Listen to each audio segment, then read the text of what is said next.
शिल्पकार ते, भारतीय राज्यघटनेचे शिल्पकार ते, लिहिले भारताचे संविधान. केला 14 रुपयाचा सत्याग्रह, केला 14 रुपयाचा सत्याग्रह, मनुस्मृतीचे केले दहन. अशा या महामानवाला डॉक्टर बाबासाहेब आंबेडकरांना करते मी नमन. डॉक्टर बाबासाहेब आंबेडकरांना करते मी नमन.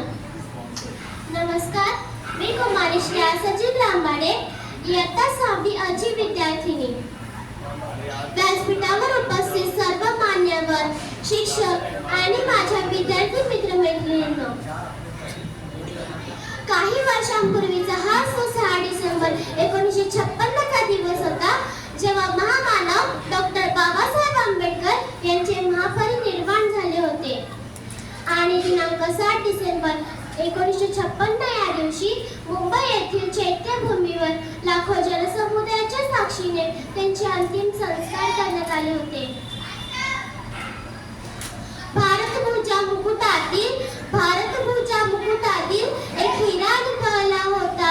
भारतभूच्या मुकुटातील एक हिरा निखळला होता. विश्वाला करुणी प्रकाशित आज प्रज्ञा सूर्य मावळला होता.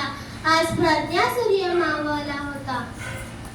मित्रांनो, येणाऱ्या पिढ्यांना बाबासाहेबांचे प्रचंड कर्तृत्व आणि असामान्य विचार कळावेत म्हणून संपूर्ण भारतात आजच्याच दिवशी बाबासाहेबांना अभिवादन केले जाते आणि त्यांच्या विचारांचे स्मरण केले जाते.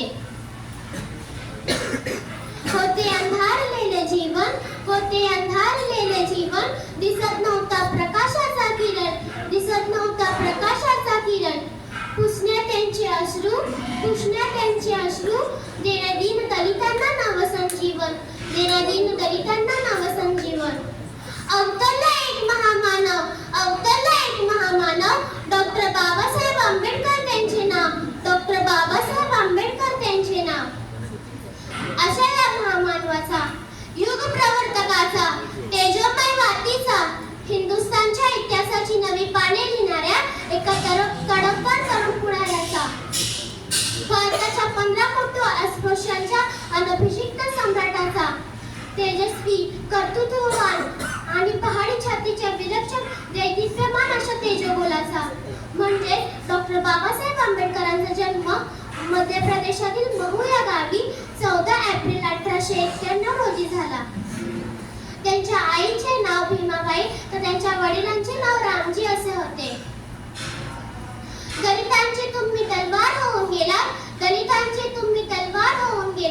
अन्यायाविरुद्ध प्रहार होऊन गेलात. होतात तुम्ही गरीबच, मात्र या जगाचा कोहिनूर होऊन गेलात. जग खूप रडवीत होते, तरीही तुम्ही त्यांना घडवून गेलात. अजूनही काहींना कळत नाही, वर्गाच्या बाहेर बसून सुद्धा तुम्ही या भारताचे संविधान लिहून गेलात. डॉक्टर बाबासाहेब आंबेडकर म्हणजे काळाच्या अविरत प्रवाहात जन्मलेले एक अलौकिक युगपुरुषच जणू, ज्यांनी आपल्या कर्तृत्वातून काळाच्या प्रवाहालाच कलाटणी दिली. हजारो वर्ष दारिद्र्य, शोषण आणि अज्ञानाच्या अंधकारात खितपत पडलेल्या माणसांना सन्मानाने जगायला शिकवले. स्वतः दिव्याप्रमाणे जळून इतर माणसांचेही आयुष्य प्रकाशित केले. मित्रहो, बाबासाहेबांचे आयुष्य म्हणजे एक धगधगते यज्ञकुंड जणू.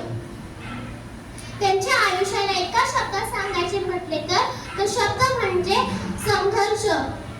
संघर्ष शिक्षणासाठीचा, संघर्ष सन्मानासाठीचा, संघर्ष सामाजिक जागृतीचा आणि संघर्ष संविधान निर्मितीचा. दिनांक 6 डिसेंबरच्या दिवशी या संघर्षाला पूर्णविराम मिळाला नाही तर बाबासाहेबांचा हा संघर्ष अमर झाला. क्रांतीच्या, परिवर्तनाच्या आणि सुधारणेच्या वाटेवर चालणाऱ्या प्रत्येक व्यक्तीसाठी हा तो संघर्ष दीपस्तंभाप्रमाणे मार्गदर्शन करीत राहील. करुणा आणि शांतीचे प्रतीक असलेल्या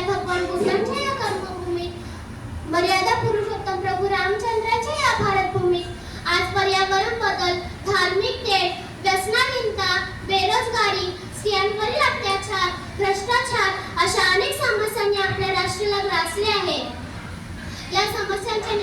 या समस्यांचे निराकरण शोधणाऱ्या प्रत्येक जनतेला बाबासाहेबांचा शिका, संघटित व्हा आणि संघर्ष करा हा मंत्रच मार्ग दाखवू शकतो, यावर माझा ठाम विश्वास आहे. पुस्तकांच्या मशाली हातात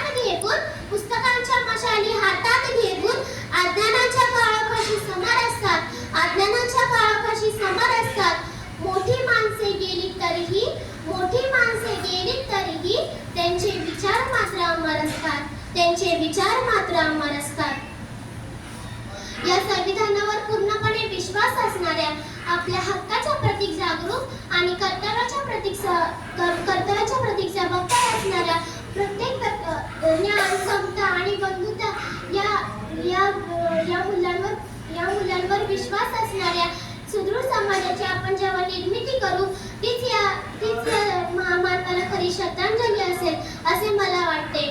शेवटी एवढेच म्हणेन, कोणालाही जमणार नाही अशी क्रांती करून दावली.